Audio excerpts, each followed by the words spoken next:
Steve believed in you. He trusted you.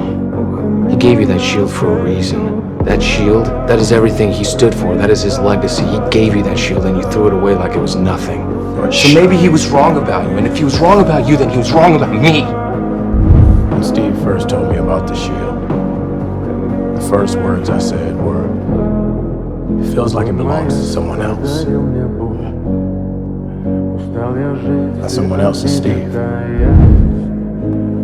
I'm trying to.